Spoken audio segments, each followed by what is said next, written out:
জীবনটা কিন্তু বড়ই অদ্ভুত, আপ এবং ডাউন লেগেই থাকে। তাই আমাদের প্রত্যেকেরই উচিত নিজেকে মানসিকভাবে স্ট্রং করা, যাতে জীবনে যে কোনো পরিস্থিতিতে আমরা সহজভাবে চলতে পারি, তাই না? নিজেকে মানসিকভাবে স্ট্রং করতে গেলে কি করতে হবে? কিচ্ছু নয়, কিছু সিম্পল জিনিস ফলো করতে হবে। প্রথমে বলবো, ঈর্ষা, জেলেসি নিজের লাইফ থেকে একদমই বাদ দিয়ে দাও।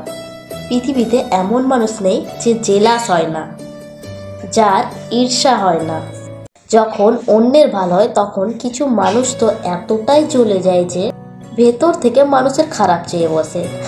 প্রত্যেকের মধ্যেই থাকে, কিছুটা কম আবার কিছুটা বেশি, কিন্তু থাকে। এই জায়গা থেকে বের করে নিয়ে আসতে হবে আমাদের। অন্যের যখন ভালো হয় তখন এটা ভাবা উচিত যে আমারও কিছু ভালো হবে। যখনই কিছু খারাপ চিন্তা মনে আসবে বা আমরা ঈর্ষান্বিত ফিল করব, তখনই এটা নিজেকে বলা উচিত যে ওর ভালো হয়েছে, আমার আরও ভালো হবে। আমি জানি আমার ভালো হবে। এটা প্র্যাকটিস করলে ধীরে ধীরে ঈর্ষাটা কমে যাবে।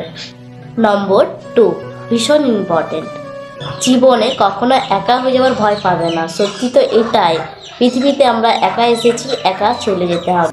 জীবনে অনেকে আসে, অনেকে চলে যায়, এটাই তো নিয়ম। আমরা যখন ভয় পাই যে একা হয়ে যাব, কি করে চলবো, তখনই কিছু ভুল মানুষ, কিছু ভুল সঙ্গ আমরা লাইফে ডেকে নিয়ে আসি, নিজের লাইফে অ্যাট্রাক্ট করি।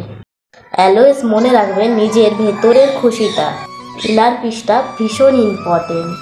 একা আসা যেমন নিয়ম, একা চলে যাওয়া যেমন নিয়ম, একা থাকাটাও কিন্তু একটা নিয়ম। কখনো সেই জায়গায় অন্য কারোর সঙ্গে খুব বেশি নিজেকে জড়িয়ে নিজের মানসিক শান্তিটা নষ্ট করো না। নম্বর 3, মানুষ তোমাকে নিয়ে সমালোচনা করবে, তোমার দিন খারাপ করবে, তোমাকে নিয়ে বাজে কথা বলবে, তোমার মুড খারাপ করবে, তো সর্বতভাবে তোমার লাইফটা খারাপ করবে। অন্যের কথায় যত কম রিয়েক্ট করবে লাইফে, ততই কিন্তু ভালো থাকবে। মানসিকভাবে স্ট্রং তখনই হবে যখন অন্যের কথায় রিয়েক্ট করা বন্ধ করে দেবে। এর থেকে বড় অপমান পৃথিবীতে আর নেই, কারো কথায় রিয়াকশনই না দেওয়া। এটা যেদিন আয়ত্ত করতে পারবে সেদিন তুমি মানসিকভাবে অনেকটা স্ট্রং হয়ে যাবে। নিজের লক্ষ্যে এগিয়ে যাও, কে কি বললো পাত্তা দিও না। নাম্বার 4, লেট গো করতে জানতে হবে। প্রত্যেকের লাইফে খারাপ সিচুয়েশন, খারাপ দিন, খারাপ মানুষ থাকে, সেই জিনিসগুলোকে লেট গো করতে হবে। আমার কিছু মেমোরি আছে যা আমাকে প্রচুর কষ্ট দেয়, সেটা কেউ ভুলে যেতে হবে। বলতে হবে যে আমি এটা থেকে মুভ অন করেছি, পেছনের দিকে তাকাবো না। জীবনে যে কোনো খারাপ সিচুয়েশন আসুক, সে যাই আসুক, সব সময় মনে রাখতে হবে যে এগিয়ে যাওয়াটাই কিন্তু নিয়ম।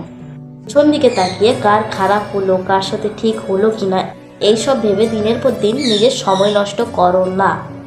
নম্বর 5, ওভার থিঙ্কিং করব, বাড়িতে বসে এটা ওটা ভাববো, নিজেকে কাজে ব্যস্ত রাখো।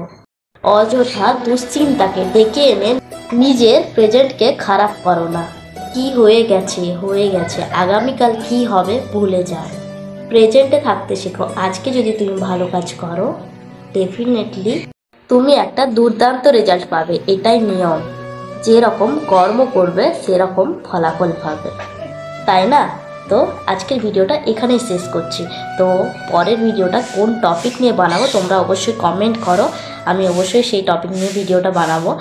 আর আমার তো গলার অবস্থা তোমরা বুঝতেই পারছো, এত পরিমাণে ঠান্ডা লেগে গেছে যে বলার কোনো কথাই নেই, মানে এত, তাও ভিডিও করছি। যাই হোক, তো এখনও পর্যন্ত যারা যারা চ্যানেলটা সাবস্ক্রাইব করেনি অবশ্যই সাবস্ক্রাইব করে দিও, আর লাইকটা কিন্তু খুব জরুরি, লাইকটা অবশ্যই করবে।